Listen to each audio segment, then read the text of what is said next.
Hello बच्चों, good morning, नमस्ते। कैसे हो सब? तो लास्ट लेक्चर नंबर 2 में हमने यूनिट्स के बारे में पढ़ लिया था। यूनिट के टाइप क्या होते हैं, बेस यूनिट, डेराइव यूनिट, और उसके बाद सिस्टम ऑफ यूनिट्स हमने पढ़ लिया था, एफपीएस, सीजीएस, एमकेएस। उसके बाद हमने एसआई यूनिट पढ़ी थी। और आज के लेक्चर में हम पढ़ेंगे standard unit, practical unit, astronomical unit, light year, parsec, smaller units of length. तो आज की लेक्चर में हम लेंथ के यूनिट्स के बारे में पढ़ेंगे। लेंथ की एक तो सबसे पहले 1 मीटर की स्टैंडर्ड यूनिट क्या होती है, उसके बाद लेंथ की प्रैक्टिकल यूनिट्स के बारे में पढ़ेंगे। और लार्जर प्रैक्टिकल यूनिट्स भी 2 टाइप की होती हैं, लार्जर और स्मॉलर। और लार्जर में आती हैं light year, parsec, astronomical unit, which is very important. Okay, तो स्टार्ट करते हैं हम। सबसे पहले स्टैंडर्ड डेफिनेशन ऑफ 1 मीटर।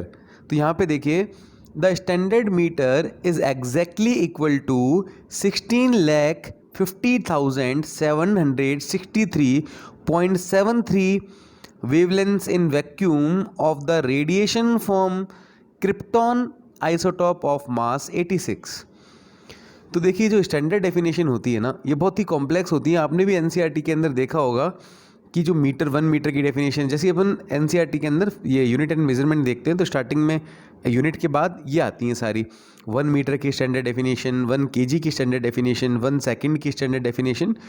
ये काफ़ी कॉम्प्लेक्स लग रही है आपको। देखिए, the standard metre is exactly equal to 16,50,763.73 wavelengths in vacuum of the radiation from krypton isotope of mass 86। समझ में तो नहीं आया ना किसी को? नहीं आया तो देखिए क्या मतलब होता है। तो पहले तो हम इतनी कॉम्प्लेक्स यूनिट मतलब डेफिनेशन बनाते क्यों हैं। देखिए कि हमने आज 1 मीटर की एक रॉड ले ली और उसी को हमने एक स्टैंडर्ड 1 मीटर मान लिया, 1 मीटर मान लिया।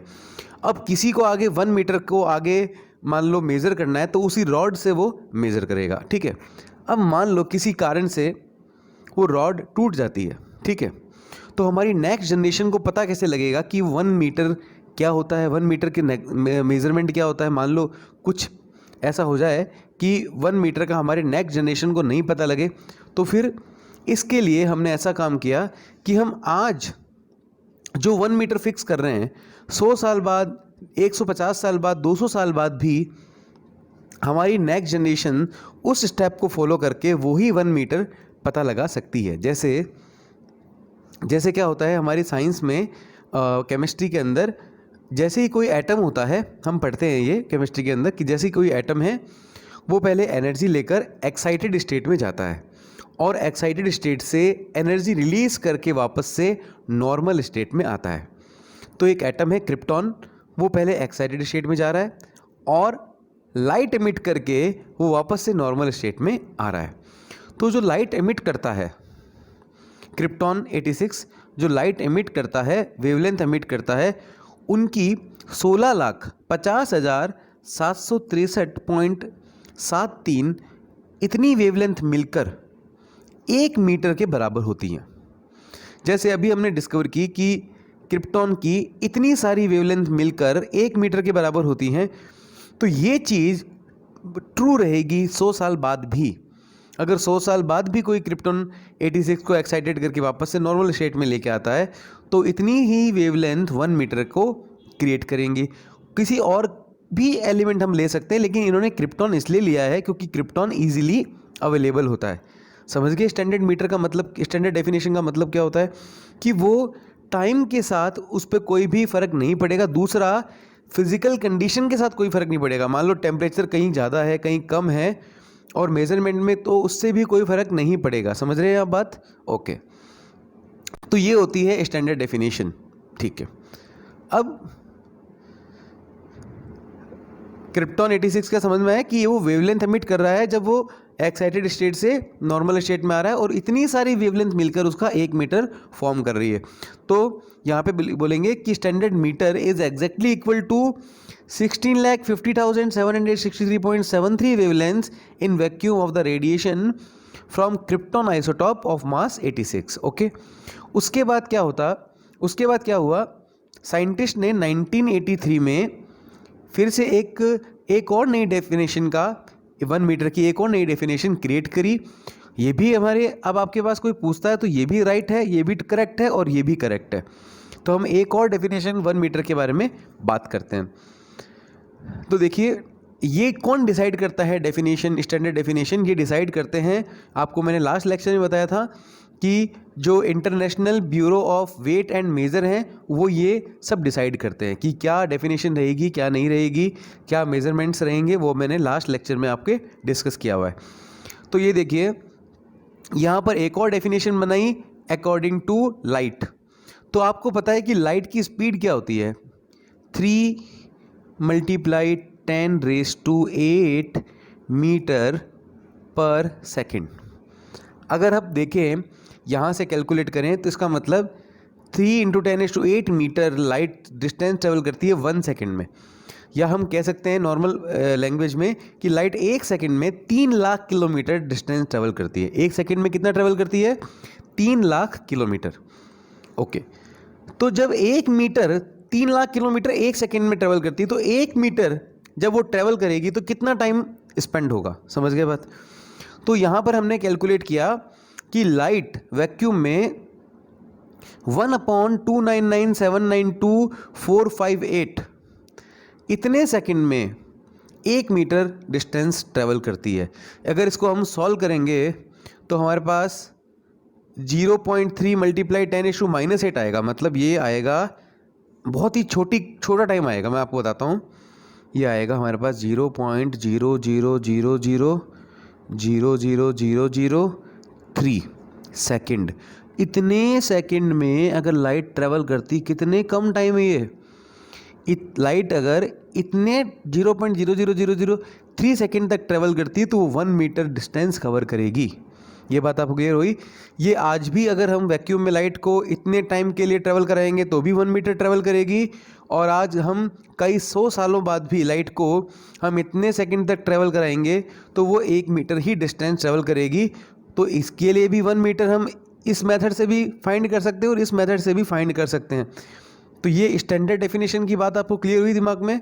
ओके, एक आप ये समझ सकते हो कि स्टैंडर्ड डेफिनेशन इसलिए बनी क्योंकि मान लो आज वर्ल्ड वार हो जाता है, भगवान ना करे हो, समझ लो यार, वर्ल्ड वार 3 हो जाता है, सब कुछ नष्ट हो जाता है। उसके बाद हमारी नई पीढ़ी वापस से नव निर्माण करेगी, वापस से सब कुछ क्रिएट करेगी। और वहाँ पर अगर उनको 1 मीटर का साइज पता लगाना हो तो वो क्या करेंगी? अगर हमारे पास कोई रॉड हो जो 1 मीटर की हो तो वो उसको देखकर 1 मीटर का कुछ अपना साइज बना सकती है, लेकिन वो भी अवेलेबल ना हो तो इन डेफिनेशन के थ्रू वो फिर से 1 मीटर को फाइंड कर सकेगी। आप कहोगे 1 मीटर को क्यों फाइंड करना है? क्योंकि हमारे फिजिक्स में कई रिसर्च वगैरह जो ऐसा यूनिट में हो चुकी है, मेजरमेंट हो चुके हैं कि ये इतने मीटर का होता है, ये इतने मीटर का होता है, तो उनको आगे रिसर्च करने में उनको हेल्प मिलेगी। तो ये एक मोटिव ये भी है। तो ये बात आपको क्लियर हो गई कि स्टैंडर्ड डेफिनेशन हम क्यों बनाते हैं। दिमाग में क्योंकि आता है कि सर इतनी हार्ड डेफिनेशन बनाने की क्या ज़रूरत है। तो अब आपको क्लियर हुआ? ओके, उसके बाद हम पढ़ते हैं प्रैक्टिकल यूनिट्स ऑफ लेंथ। देखिए, ऐसा यूनिट ऑफ लेंथ तो मीटर होती है, उसके बारे में हमने बात कर ली। अब हम प्रैक्टिकल यूनिट्स के बारे में बात करते हैं। तो देखिए, होता क्या है कि जब हम सेलेस्टियल ऑब्जेक्ट्स के बारे में बात करते हैं, मैंने लास्ट लेक्चर में भी ये बातें डिस्कस की थी, जब हम ब्रह्मांड में, यूनिवर्स में बातें करते हैं तो जो किलोमीटर होते हैं वो करोड़ों किलोमीटर होते हैं। कितने किलोमीटर हो जाते हैं? करोड़ों अरबों किलोमीटर की बातें हम करते हैं। तो जैसे अब कोई पूछ रहा है कि एक प्लेनेट से दूसरे प्लेनेट के बीच की डिस्टेंस क्या है, तो हम बोलेंगे 15,70,70,693। तो which is not a convenient unit. तो हम क्या करेंगे, कन्वीनियंस के लिए और ईजी टू यूज़ के लिए, क्योंकि हम बार बार बोलना है, तो उसको हम एक बड़ी यूनिट में कन्वर्ट कर देंगे। जैसे सन और अर्थ के, सन है, ये देखिए मैं आपको डायग्राम से दिखाता हूँ। ये देखिए, ये सन का सेंटर है, दूसरा कलर पिक करता हूँ। ओके, ये सन का सेंटर है और ये अर्थ का सेंटर है, आपको दिख रहा है ये? ओके, इन दोनों के सेंटर्स की बीच की एवरेज डिस्टेंस होती है 1 AU, 1 एस्ट्रोनॉमिकल यूनिट। एस्ट्रोनॉमिकल, अच्छा एक बात आपको बताता हूँ कि सन और अर्थ की डिस्टेंस आप ग्रेविटेशन में देखेंगे, केपलर लॉ में देखेंगे कि चेंज होती रहती है। देखिए, अभी कई समय, जैसे ये अर्थ है, ये वाली उंगली, और ये हमारा सन है, ठीक है, ये अर्थ ऐसे रिवॉल्व कर रही है, तो कुछ समय तक अर्थ सन के पास रहती है और कुछ समय तक सन से दूर हो जाती है, फिर पास आती है, फिर दूर हो जाती है। तो अर्थ और सन के बीच की डिस्टेंस लगातार चेंज होती रहती है। तो यहाँ पर हम एवरेज डिस्टेंस निकाल रहे हैं, एवरेज की एवरेज डिस्टेंस क्या रहती है। तो सन के सेंटर और अर्थ के सेंटर के बीच की एवरेज डिस्टेंस को हम बोलते हैं एस्ट्रोनॉमिकल यूनिट, और इसकी वैल्यू होती है 1.496 multiply 10⁻11 metre, which is nearly equal to 1.5 10⁻11। तो आपको अब ये हमेशा याद रखनी है, 1 AU 1.5 10⁻11 मीटर, याद रखिए, हमेशा कभी नहीं भूलनी है, बहुत ही इंपॉर्टेंट है। कई बार न्यूमेरिकल आते हैं तो हमें कन्वर्ट करना पड़ता है इसको मीटर में, किलोमीटर में, तो याद रखिए 1.5 मल्टीप्लाई 10⁻11 मीटर। ओके, तो यहाँ पे इसकी डेफिनेशन क्या बनी, it is the average distance between the centre of sun and centre of earth. तो अर्थ के सेंटर और सन के सेंटर की बीच की एवरेज डिस्टेंस क्या होती है, एस्ट्रोनॉमिकल यूनिट। ओके, तो एक तो होगी ये, इसकी वैल्यू याद रखना 1.5 10⁻11 मीटर, अभी मत भूलना इसको। ओके, अब हम बात करते हैं नेक्स्ट लार्जर यूनिट की, लाइट ईयर। अब क्या होता है, प्लेनेट टू प्लेनेट या सेम गैलेक्सी के अंदर हम बातें करते हैं एस्ट्रोनॉमिकल यूनिट में। जैसे हम बात कर रहे हैं, जैसे अर्थ की मास से कितनी डिस्टेंस है, तो आई थिंक 1.54 एस्ट्रोनॉमिकल यूनिट के इक्वल होती है। किसकी, अर्थ की मास से, डिस्टेंस बढ़ गई ना। अर्थ की सन से कितनी डिस्टेंस होती है, 1 AU, अर्थ की मास से कितनी होती है, 1.54 AU। ऐसे ही जो हम अपनी ही सोलर सिस्टम के अंदर, सोलर फैमिली के अंदर बात करते हैं, तो हम AU, प्लेनेट टू प्लेनेट अगर हम डिस्टेंस लेते हैं तो एस्ट्रोनॉमिकल यूनिट में लेते हैं। अगर हम गैलेक्सी चेंज करते हैं या सोलर सिस्टम भी चेंज करते हैं तो फिर डिस्टेंसेस और इंक्रीज होती हैं, और एक बड़ी यूनिट आती है जो लाइट ईयर से भी बड़ी हो, सॉरी, जो एस्ट्रोनॉमिकल यूनिट से भी बड़ी हो, और वो होती है लाइट ईयर। तो एस्ट्रोनॉमिकल यूनिट से भी बड़ी होती है हमारी लाइट ईयर। एस्ट्रोनॉमिकल यूनिट क्या होती थी, 1.5 10⁻11, याद रखना, और ये होती है 9.46 10⁻15 मीटर, ये भी याद रखना आप। ये आपको तीनों यूनिट याद रखनी पड़ेंगी, एक तो ठीक है हमेशा याद रखनी चाहिए आपको, एक तो लाइट ईयर पारसेक की वैल्यू और इसकी एस्ट्रोनॉमिकल यूनिट की वैल्यू।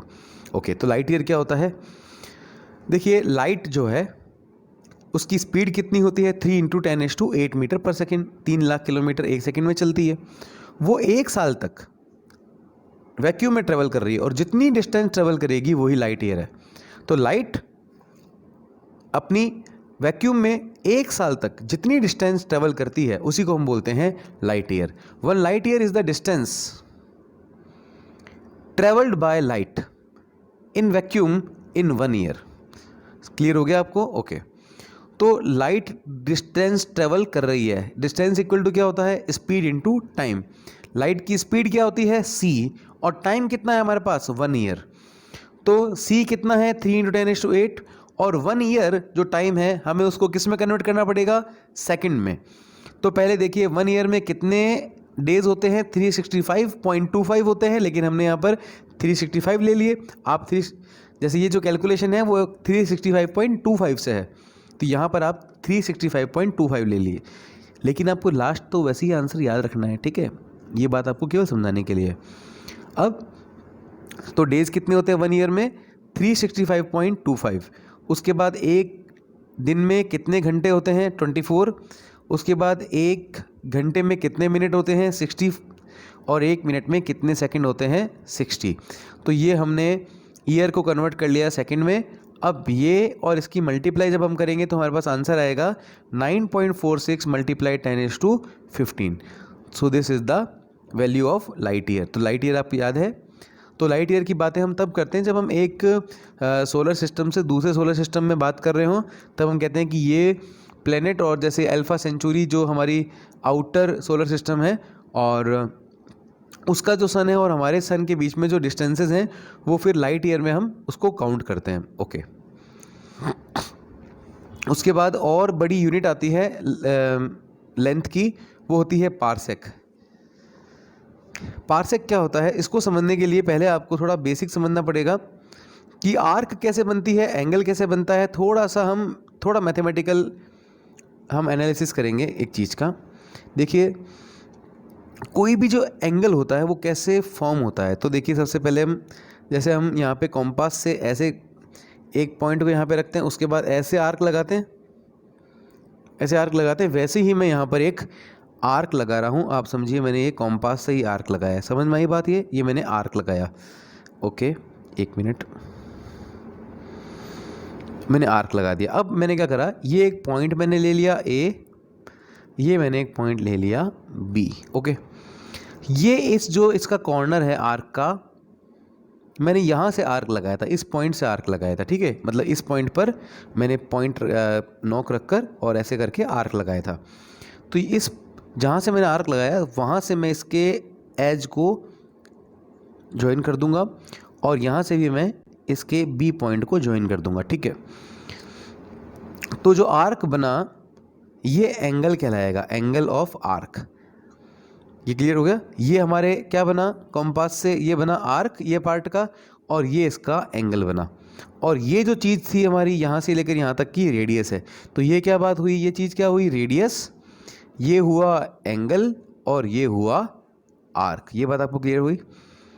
तो एंगल हमेशा आर्क से बनता है। किससे बनता है एंगल, आर्क से। अगर हम आर्क को छोटा कर देंगे तो एंगल भी छोटा हो जाएगा।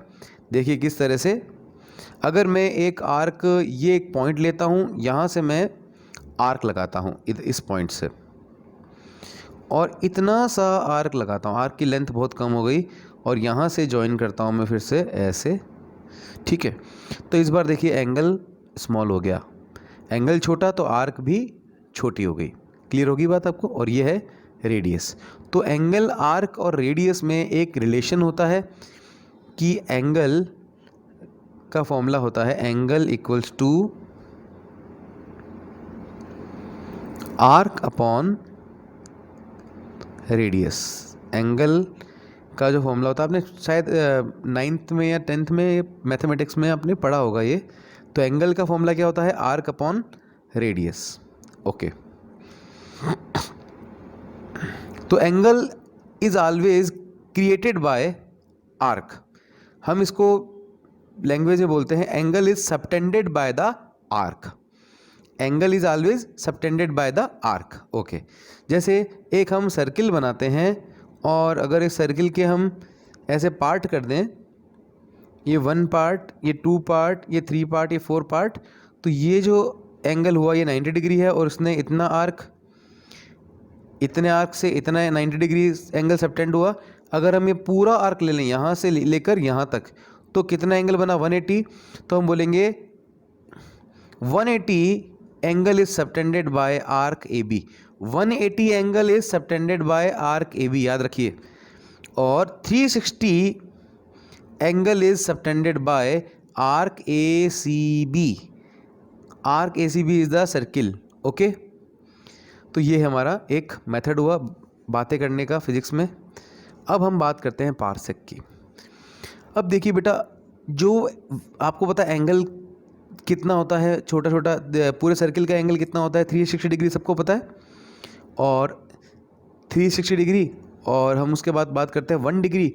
1 डिग्री के अंदर कितने मिनट्स होते हैं, 1 डिग्री के अंदर कितने मिनट होते हैं। तो हमारे ये वो टाइम वाला मिनट नहीं बेटा, एंगल वाला मिनट है ये, ठीक है। तो 1 डिग्री में 60 मिनट्स होते हैं, एंगल की यूनिट है ये मिनट। उसके बाद 1 मिनट के अंदर फिर 60 सेकेंड होते हैं। तो हम इसको ऐसे लिखते हैं, 1 degree equal to 60 minute and 1 minute equal to 60 second, ठीक है। देखते रहना आप। तो इसका मतलब 1 डिग्री में 60 मिनट्स होते हैं, वो भी एंगल के छोटे छोटे टुकड़े होते हैं। और 1 मिनट अगर छोटा सा एंगल है तो उसके भी अगर हम 60 पार्ट करें, 60 डिवीज़न करें, तो एक डिवीज़न होगा वो 1 सेकेंड होता है, ओके। तो 1 सेकेंड एंगल बहुत छोटा हो गया, ओके। तो हम क्या करते हैं, ये हम एक इस तरह से ध्यान से देखना, हम एक ऐसे रेडियस लेते हैं, और उसका जो एंगल है ये माने आप 1 सेकेंड है। ये एंगल कितना, 1 सेकेंड। सेकेंड में से 2 डैश आते हैं, ठीक है। 1 सेकेंड एंगल हुआ, तो बहुत ही स्मॉल एंगल हुआ। ये जो मैं बना रहा हूँ ये 1 सेकेंड नहीं है, कुछ डिग्री में, लेकिन आपको बताने के लिए मैं बता रहा हूँ कि चलो इतना मान लो कि 1 सेकेंड है, ओके। तो इस 1 सेकेंड एंगल से जो आर्क बना वो ये है, आर्क है। इफ़ अब ये आर्क अगर ये जो आर्क आपको छोटा सा दिख रहा है, ये अगर 1 AU के इक्वल है, 1 एस्ट्रोनॉमिकल यूनिट के इक्वल है, ये हम यूनिवर्स में बहुत आगे जा रहे हैं और यूनिवर्स का एक बहुत बड़ा पार्ट ले रहे हैं, वहाँ से हम एक एंगल ले रहे हैं 1 सेकेंड और उस 1 सेकेंड से एक आर्क ले रहे हैं और ये आर्क 1 AU कवर कर रहा है। तो if 1 second angle is subtended by 1 AU arc, then radius is called parsec। जो इसकी रेडियस है ना, ये पार्सेक के इक्वल है। देखिए कितनी बड़ी है, यहाँ से लेकर यहाँ तक। ये बात आपको क्लियर हुई? तो यहाँ पर है 1 parsec is the radius of the circle at the center of which an arc of the circle 1 AU long subtends an angle of 1 second। अगर आपको ये डेफिनेशन नहीं समझ में आती तो एक इजी डेफिनेशन बता देता हूँ आपको मैं, कि if 1 second angle is subtended by arc of 1 AU then radius is called 1 parsec. ये भी हम लिख सकते हैं। तो क्लियर हुआ ना कुल मिला के आपको कि भाई, अगर आपको थोड़ा सा और मैं बता सकता हूँ कि जैसे ये अर्थ है, एक बार फिर देख लो यार, क्योंकि बच्चों को डाउट होता है, तुम आराम से देख लो, थोड़ा वीडियो लंबी हो जाएगी छोटी हो जाएगी, थोड़ा आराम से पढ़ लो यार। ये अर्थ है और ये सन है, इन दोनों के बीच की डिस्टेंस हम ऐसे लेते हैं, ठीक है। और ये कितनी होगी 1 AU, और हम गैलेक्सी में बहुत दूर हैं, ये देखिए ये इतनी दूर। और अगर ये जो एंगल बन रहा है ये 1 सेकेंड है और ये डिस्टेंस कितनी है 1 AU, तो ये जो आपको पूरी रेडियस दिख रही है यहाँ से यहाँ तक, ये क्या होगी 1 पार्सेक। तो अब क्लियर हो गया 1 पार्सेक क्या होता है, ओके। अब हम निकालते हैं 1 पार्सेक की वैल्यू क्या होती है, ठीक है। तो आपको मैंने बताया कि एंगल बराबर क्या होता है, एंगल इक्वल टू क्या होता है, आर्क अपॉन रेडियस में। ओके, मैं थोड़ा सा इसको जूम करता हूँ, बड़ा कर लेता हूँ। अब दिख रहा है सबको आराम से, और मैं अपने आप थोड़ा साइड हो जाता हूँ। ये लो, ऊपर चलाता हूँ मैं, रुको 1 मिनट, चलो ठीक है यार। अब जो आर्क है, एंगल इक्वल टू क्या होता है, आर्क अपॉन रेडियस। जो हमारा पार्सेक है वो कौन है, रेडियस। तो हमें वैल्यू किसकी निकालनी है, रेडियस की। तो हम यहाँ से जब रेडियस निकालेंगे तो रेडियस इक्वल टू हो जाएगा आर्क अपॉन एंगल। अब आर्क किसके इक्वल है, 1 AU के, और 1 AU की वैल्यू कितनी होती है 1.496 10⁻11। तो हमने आर्क की जगह ये वैल्यू पुट कर दी, ओके। अब बात आती है एंगल की। तो एंगल कितना है 1 सेकेंड, मैंने आपको बताया था 1 सेकेंड। तो 1 सेकेंड में 1 मिनट के अंदर 60 सेकेंड होते हैं, देखिए। तो 1 सेकेंड में 1/60 मिनट होंगे। क्लियर हो गया बात आपको? और 1 सेकेंड में 1/60 × 60 डिग्री होगी। आप ये समझिए कि 1 डिग्री में कितने सेकेंड होंगे, 3600 सेकेंड होंगे। तो 1 सेकेंड में क्या होगा, 3600 अपॉन में आ जाएगा। इतनी बात आपको समझ में आती है यार, ओके। तो अब बात है डिग्री में। हम जब भी ऐसा यूनिट में कैलकुलेशन करते हैं, क्योंकि हमने जो आर्क लिया वो मीटर में लिया ना, मीटर में, तो एंगल को हमने ऐसा यूनिट में ही लेना है। तो एंगल की ऐसा यूनिट होती है रेडियन। जो हमने सप्लीमेंट्री यूनिट्स में देखा था, एंगल की 2 यूनिट होती है, एक तो प्लेन एंगल होता है और एक सॉलिड एंगल होता है। प्लेन एंगल की जो यूनिट होती है वो रेडियन, और सॉलिड एंगल की होती है स्टे रेडियन। तो यहाँ पर हम डिग्री को किस में कन्वर्ट करेंगे, रेडियन में, क्योंकि इसकी एंगल की ऐसा यूनिट होती है रेडियन। तो 1 डिग्री इक्वल्स टू, ये भी आपने शायद मैथ में पढ़ा होगा या नहीं पढ़ा होगा यार, एक बार ध्यान रख लो कि 1 डिग्री में कितने रेडियन होते हैं, π/180 रेडियन, ठीक है। तो 1 डिग्री की जगह हमने लिख दिया π/180 रेडियन। मैं बीच में आ रहा हूँ क्या, आ रहा हूँ, तो ये मैं चलता हूँ ऊपर, ठीक है, अब नहीं अड़ूंगा मैं। तो ये आ गया 1 डिग्री π/180 रेडियन, ठीक है। तो ये सारी बातें आपको क्लियर हुई। तो ये बात बन गई हमारी 1 सेकेंड की।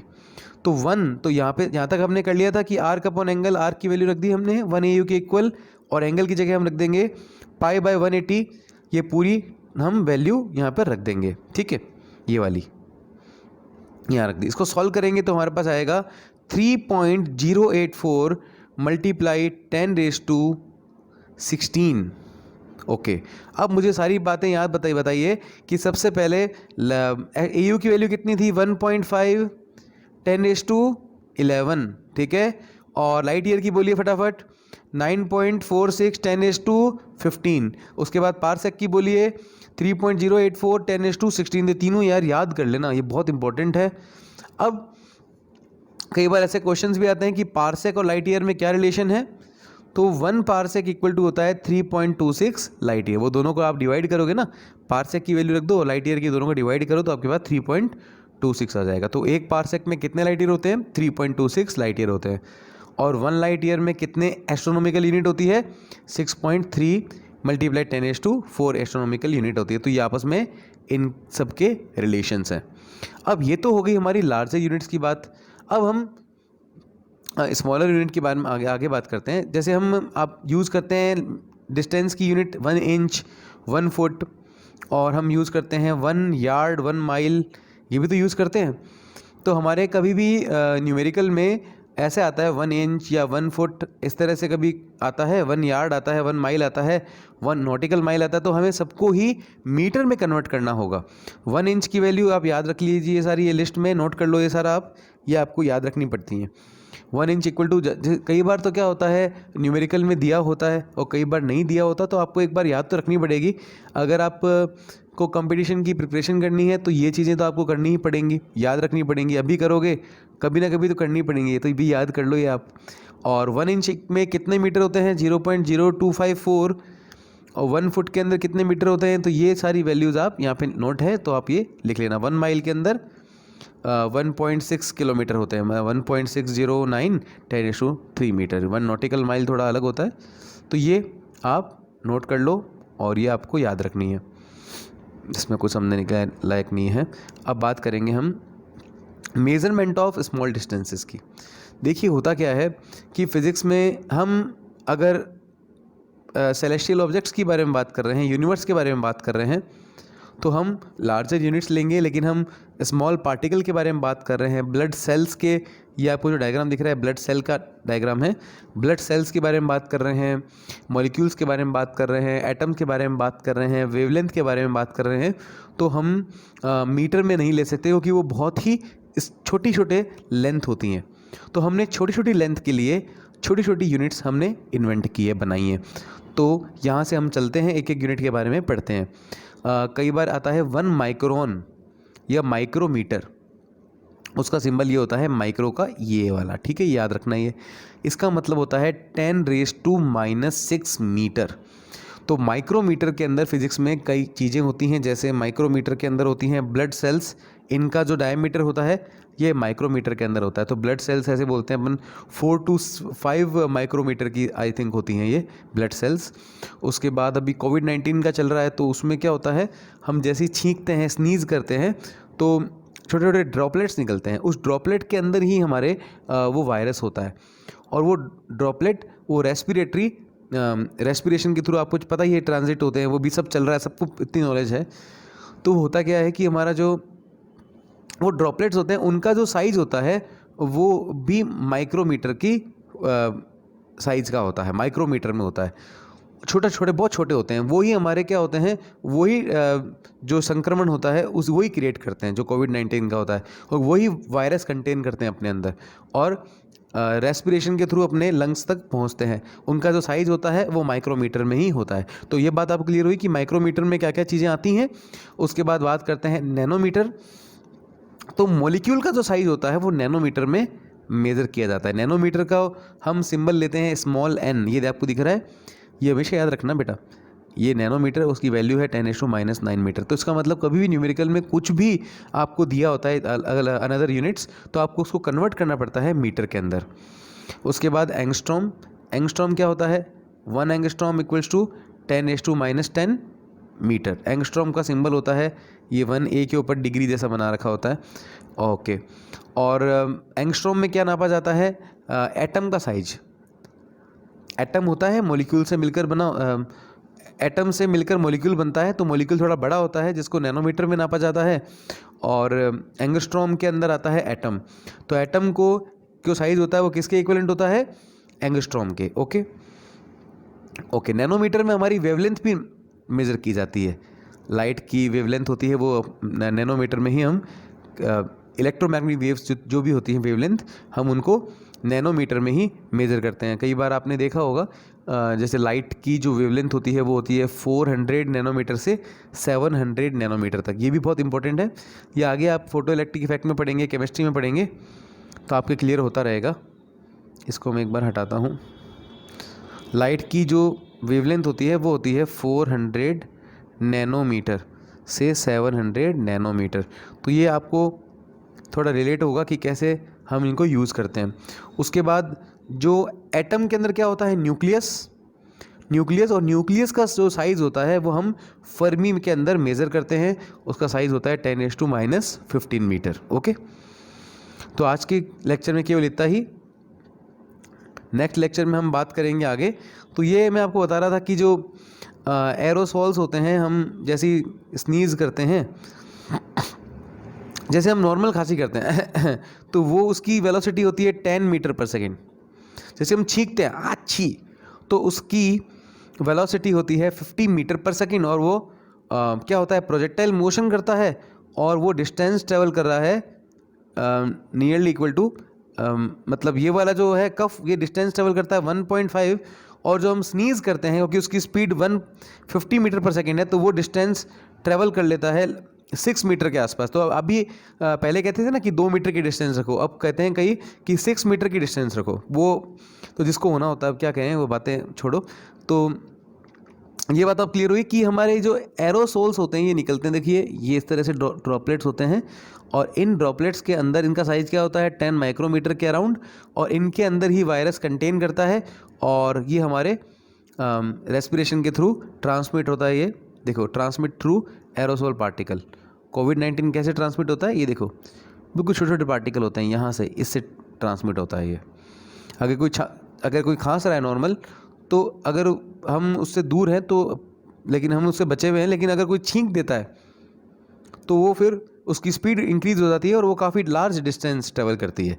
ओके, तो आज के लेक्चर में केवल इतना ही, और नेक्स्ट लेक्चर में बातें करेंगे आगे की। ओके बेटा, तब तक के लिए घर बैठिए, पढ़ते रहिए। Good bye, God bless you all.